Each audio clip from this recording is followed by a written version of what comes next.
Реконструкција на постоечките и изградба на нови спортски терени, решавање на статусот на младите по волонтирањето, за овие и многу други прашања и идеи синоќа се дискутираше во Делчево во рамки на одржаната трибина на Унијата на млади сили насловена на Македонија и треба твојата идеја. Предлагам реконструкција на спортските игралишта и терени ширум општина Делчево заедно со подрачните населби и села, како и на планината Болот. Таму каде што е реално нешто да направиме во моментот, ние ги преземеме веднаш.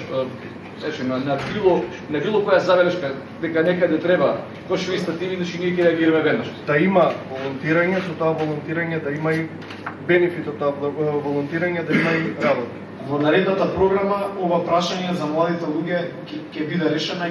Сега да не скокаме ние претходно, веројатно претседателот Груевски го формулира тоа наскоро, но ова прашање од наша страна веќе е утврдено како постоечко. Целта на ваквите трибини е токму идеите кои ќе произлезат од младите луѓе да влезат во сеопфатната програма на ВМРО-ДПМН и адаптирана кон потребите на младите. Целиме во еден конструктивен диалог кој што го развиваме со сите симпатизери на ВМРО-ДПМН, члени на ВМРО-ДПМН, како и сите граѓани на општина Делчево кои што сметаат дека може да дадат свој придонес во една соработка со нив, да работиме кон една програма насочена кон подобрување на севкупните текови во нашата земја. Верувам дека е многу големо задоволството кога некоја ваша идеја, дадена на некоја токму ваква средба, ќе влезе во таа предизборна програма и подоцна од устата на претседателот Никола Груевски ќе биде промовирана пред македонската јавност. Председателот на извршниот комитет на ВМРО-ДПМН е Лука Кржаловски на синокешната трибина истакна дека голем број од проектите кои се реализирани во насока на подобрување на животот на студентите се произлезени токму од ваквите средби со младите.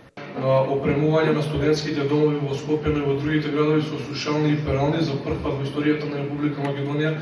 Идните студенти и сите студенти кои што сега студираат имаат можност да ја користат оваа мерка и најдовме на огромно задоволство и од студентите кои што студираат во Скопје, како и мерката бесплатен јавен превоз за сите студенти кои што учат на државните факултети. Од Унијата на млади сили на ВМРО-ДПМН најавија дека трибините на Македонија и треба твојата идеја продолжуваат и во наредниот период.